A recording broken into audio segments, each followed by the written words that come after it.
So what's up sa mga kahombre ko dyan? Makagago ba sa na naman niya pala to? At syempre mga kahombre ko, alam nyo na, today is a very great day. Kasi finally po mga kahombre ko, atin ang tatalakayin ang about sa September 21. Napakaganda pong date niyan sa history. Pero, madadagdagan po ba natin ang history?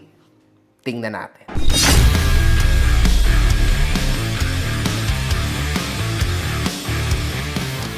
Hinahanap mo ba ako sa Facebook? I-follow mo na ako. Ito ang page ko. Kumakalat ngayon ang mga bali-balita na magkakaroon ng rally sa Luneta Park ngayong September 21st, 2025 ng 9 a.m. Ito ay aksyong laban ng mga mamamayang Pilipino sa mga corrupt government officials na kinauukulan ng DPWH Flood Control Project issues at iba't ibang mga senador at congressman na maybe maaaring involved dito. Kanino at saan nga ba ito nagsimula? Ang rally ay nagsimula sa pamumuno ng pag-post ng iba't ibang mga rapper, mga kahombre ko dito sa Pilipinas. Patunay, mga kahombre ko, meron pong patriotism na lumalabas sa bawat isa sa atin. And to tell you the truth, ito pong mga ito na gumawa na ng movement at talagang the end, no? Sa kanilang pagkainis sa sovereignty dito sa Pilipinas, ay gumawa na sila ng ganito. To the point na ito po yung pinakamagandang first step na pwedeng gawin ng isang mamamayang Pilipino upang ipakita ang tinatawag na patriotism. Sino ba naman ang tao dito sa Pilipinas na hindi gustong maging something big o maging karespe-respeto naman ng Pilipinas sa ibang bansa? Naalala ko noong OFW days ko, mga kahombre ko, sobrang nakakahiyang maging Pilipino. Kasi automatically, kapag sinabing taga-Pilipinas ka, straight away, tagalinis ka ng kubeta. At mga kahombre ko, to tell you the truth, I was anyway proud. Kasi it doesn't matter, ganun talaga, Pilipino ko. Anong gagawin ko? Inaasar ako ng mga tao. Oy, yung nanay mo, naglilinis na ako ba? Totoo naman eh. Paano ko ba to tatanggapin? In a positive or negative way? Positive way ko tinanggap. Kasi wala, anong gagawin, di ba? With a smile. Tulad ng Filipino, happiness. Kahit lubog na sa baha, nakangiti pa rin. Magkaka-leptospirosis na, nakangiti pa rin. Wala nang makakain mamaya dahil sa baha, nakangiti pa rin. Ngayon, mga kahombre ko, para sa akin, and I believe in this big time, na ang bansang ito ay hindi mahirap. Ang bansang ito, mga kahombre ko, ay nagiging mahirap dahil sa tinatawag na mega corruption. Sobrang tinding corruption ito, mga kahombre ko. So, sa halip na konting tagas, ang bansang Pilipinas po, napakalala po ng tagas, mga kahombre ko. Maladam ang tagas nitong bansang to. Kaya nakakaawa ang mga Pilipino na everyday, daily, mga kahombre ko, umaasa na magiging ayos ang kani-kanilang mga buhay. But, no, hindi po nangyayari, mga kahombre ko. Kaya nakakaawa and nakakainis sa isang banda. Pero saludo sa mga ito, no? Ito po ay mga rapper na meron na napatunayan sa larangan at hindi lang. Meron na din silang napatunayan sa mga tao, lalo na't mga influencers, mga kahombre ko, na kinakailangan ng something na spark para umapoy. Salamat sa inyo kasi nagawa nyo yan.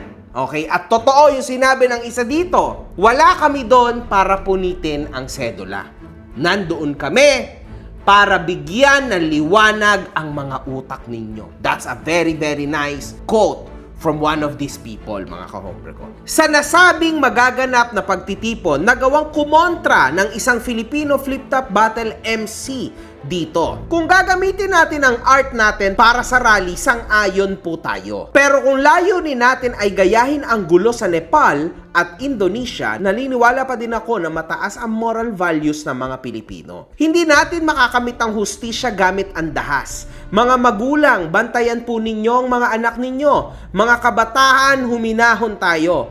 pumanatag tayo at huwag na manghikayat pa ng aktibong pagre-rebelde. Maaari pang sumausaw mga rebelde talaga at manggulo dyan at sa tao isisi. Mag-isip muna tayo. Sa totoo lang mga kahombre ko, ito pong naging status na ito nitong si Rapido, no, ay hindi mo pwedeng sabihing masama talaga 100%. Makikita po natin dito na gusto niya lang, no, na mag-reflect tayong lahat kung tama nga ba na pupunta ka sa September 21 at ikaw ay manggugulo. Tama? Naniniwala siya sa kanyang status, no, na hindi po gulo, mga kahombre ko, tulad ng sa Nepal at Indonesia, ang magbibigay sa atin ng kapayapaan sa bansang ito. So, naniniwala pa rin siya sa hustisya. Unfortunately kasi, no, mga kahombre ko, ang mga tao sa Pilipinas sawang-sawang-sawa na sa tinatawag na hustisya.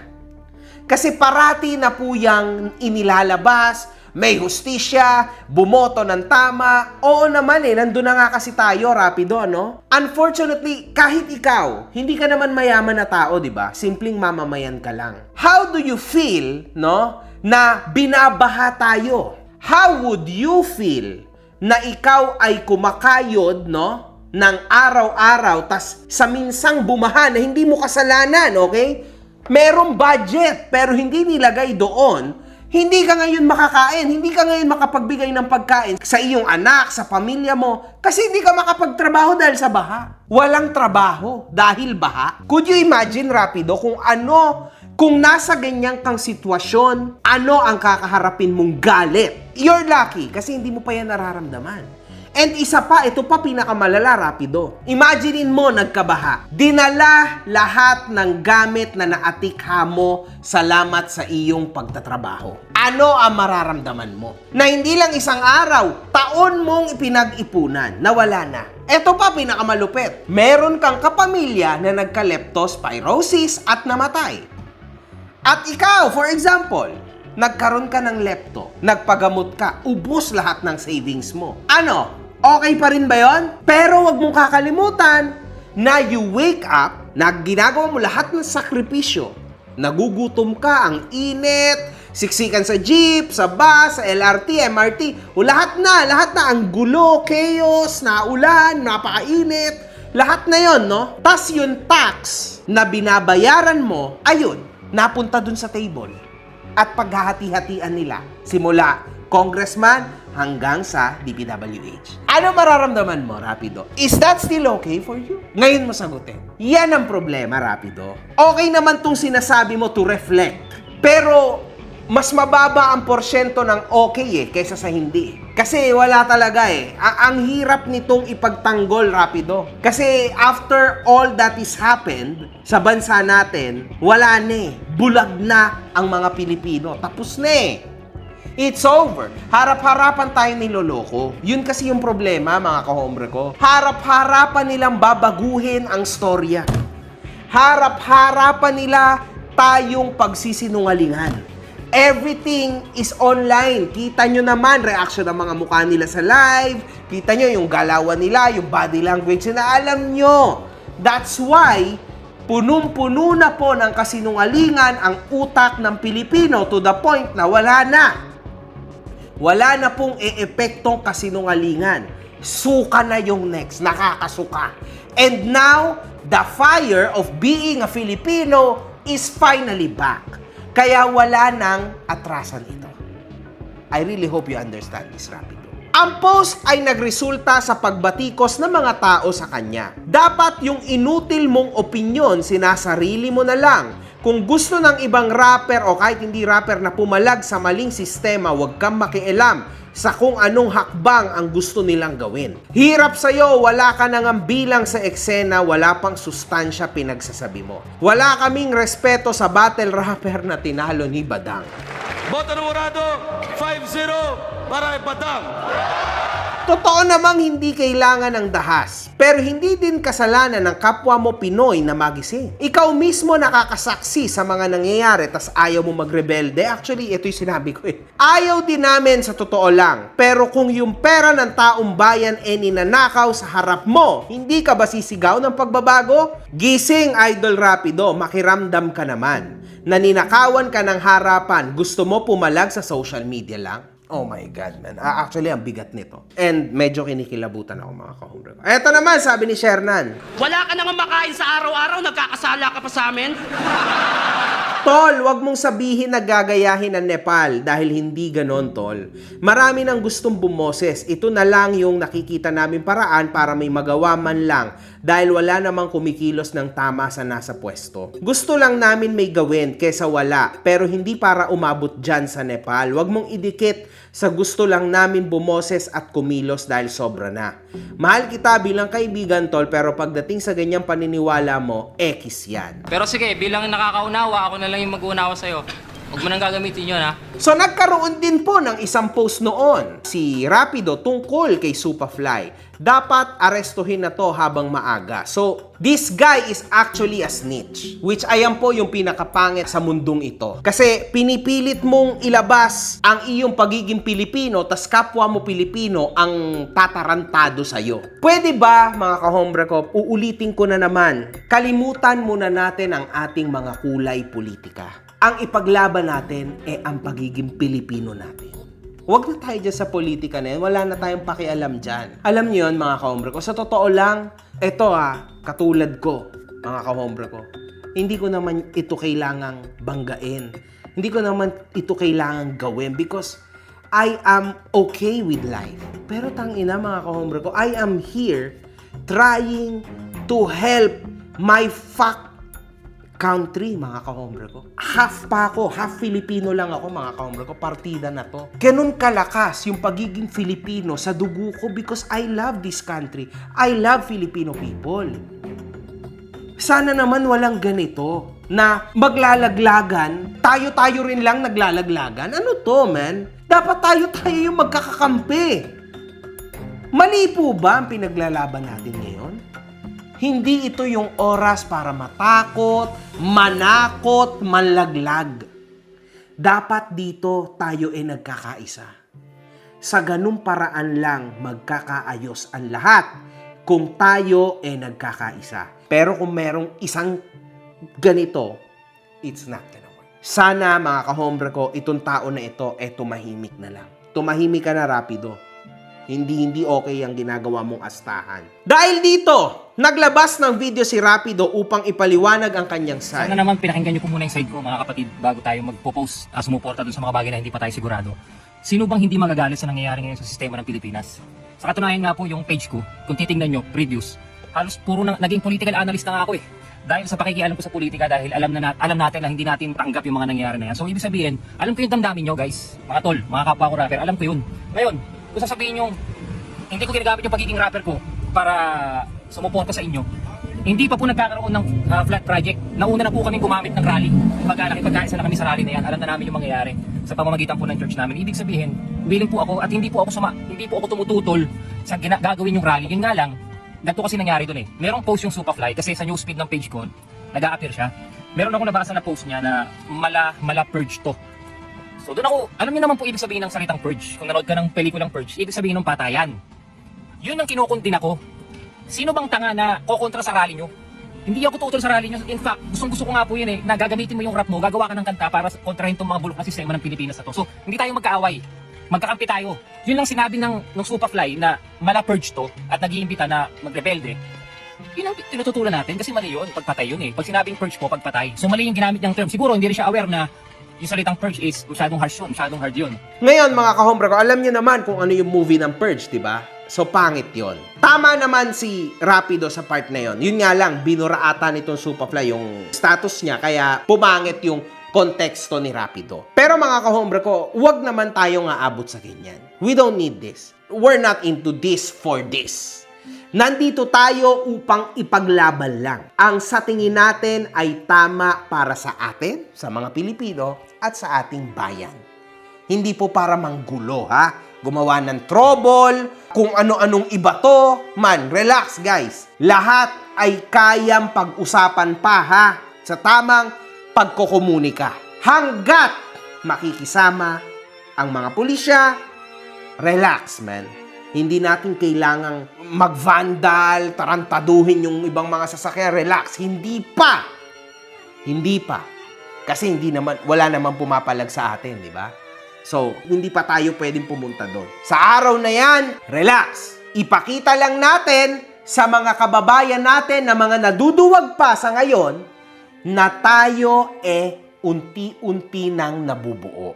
Pag talagang nasakop na rin yung mga naduduwag na Pilipino, doon tayo mas lalong magparamdam ng lakas, mga kahombre ko.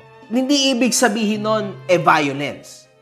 BS po ang violence. Hindi tayo mananalo pagka violensya ang ating pinairal. Doon tayo, mga kahombre ko, sa tama. Ang gusto natin ay itama ang mali. Hindi imali yung mali. Hindi po maitatama nun yun. So we need to speak and tell the truth, at dahil gagawin natin ito, dahil dapat may mapanagot, dapat may lumabas na makasalanan, at dapat hindi ito makalimutan. Itong issue ng corruption must go farther, mga kahombre ko. Hindi yung papaikot-ikutin tayo tapos na, wala na. No, huwag kayong papayag, mga kahombre ko. Kasi dyan, pag nangyari yan, wala na. Uulit-ulitin na naman yan. Wala na. Ubus na ang pagka-Pilipino mo. Nag-post muli si Rapido ukol dito. Wala daw akong ginagawa as rapper para sa bayan. Wala pang issue ng flood control project. Impeachment pa lang ni VP. Kahit pagtawanan kami, isa ako sa nagpuyat, naglaan ng panahon para ipaglaban ang pagkakaisa laban sa maling sistema. Ngayon nahayag ang bulok na sistema at gusto nyong kumilos, sasabihin nyo, wala akong concern dahil lang tutol ako sa terminong purge. Okay na kami ni Gat. Salamat sa personal na pasahan ng mensahe. Nagkaunawaan tayo, pasensya na din kay Superfly, nagkaroon ng misconception. Gagamitin ko ang page ko, tutulong ako sa content, mailabas ang tunay na nangyayari sa hearing. Wala kaming pake, tinalo ka ni Badang. So, ibig sabihin, alam niyo, ang babaw, kumbaga, mga kahombre ko. Anyway, ano po ba, mga kahombre ko, ang batas, no? Para sa mga pupunta doon sa araw na yon. Tandaan nyo to, mga kahombre ko, kasi mahalaga to, ha? Huwag puro puso! Gamitan din ang utak. The primary law against inciting rebellion in the Philippines is Article 138 of the Revised Penal Code. This article penalizes anyone who incites others to commit rebellion or insurrection by means of speeches, writings, emblems, banners, or similar methods without personally taking arms or engaging in open hostility. The crime involves stirring up the public to overthrow the government through force without directly participating in the armed conflict. 8 taon, mga kahombre ko, ang bubunuin mo. No bail ito. Mahalaga yan, mga kahombre ko. Tandaan niyo yan before doing anything bad. Remember this. Nagkaroon ng isang protesta laban kontra katiwalian sa EDSA Shrine, QC, noong September 11, 2025. So, nagsisimula na lahat, mga kahombre ko. Nagsisimula na to. Ito pa po ang ibang legality. Rallies are legal in the Philippines, but a permit from the local government is generally required to hold one in a public place, while the right to peaceful assembly is constitutionally guaranteed. It is subject to reasonable regulation to maintain order. Rallies without a permit can be dispersed by police through some legal experts advocate for negotiation and calibrated force rather than immediate violence. So, see? Pwede naman kung merong permit. Diba? So, mahalaga malaman natin to, mga kahombre ko, kasi ayaw natin ng gulo after. Okay? Ang gusto natin, kasagutan after. Rallying without a permit in the Philippines can lead to criminal liability for the organizers. The Public Assembly Act, although individual participants in a peacefully rally are not criminally liable, violations include failing to secure a required permit or holding a rally in an unauthorized location. The Act also outlines the condition under which a permit can be denied, such as creating a clear and present danger to public order, safety, health, and morals. Mga kahombre ko, hindi naman masama, no, na ihayag natin ang ating saloobin. Pero, legit to. Think before you make action. Because, mga kahombre ko, kahit ganito ng kapangit ang sistema at gobernansa sa atin, there is a government. So, delikado to, mga kahombre ko. Kamakailan lang, may pumanaw na isang influencer na nagsasalita sa Amerika. Kita nyo yon, di ba? Kung nangyayari nga sa mga first world country, hindi ba yung pwede mangyari dito? So inaanyayahan ko ang mga tao na a-attend dito. Nagabayan kayo ng may kapal. Naintindihan naman natin. Naintindihan ko rin naman kung bakit nyo ito ginagawa. This is for our future, para sa future ng mga anak natin. Pero, make sure na hindi kayo gagawa ng gulo doon. Kung magmamarcha, magmarcha lang. Pero hindi tayo pwedeng gumawa ng gulo, mga kahombre ko. Hindi yun pwede. Hindi yun papasok sa moral ng pagiging Pilipino mo. No to violence, mga kahombre ko. Wag. Pumunta tayo doon, ipakita natin ang ating galit. Pero hindi through violence. Pwede mo namang gawin yun by shouting. Alam mo yon, by showing na galit ka talaga. The government is there. Pakikinggan at pakikinggan tayo, lalo na pag napakarami na natin na bumoboses. Hindi pwedeng ipagpaliban. Pero wag tayong manggulo. Please, man, mahalin nyo ang inyong mga buhay. Merong mga taong naghihintay sa mga bahay niyo. One love, good fucking vibes. Mga putang ina nyo kayo.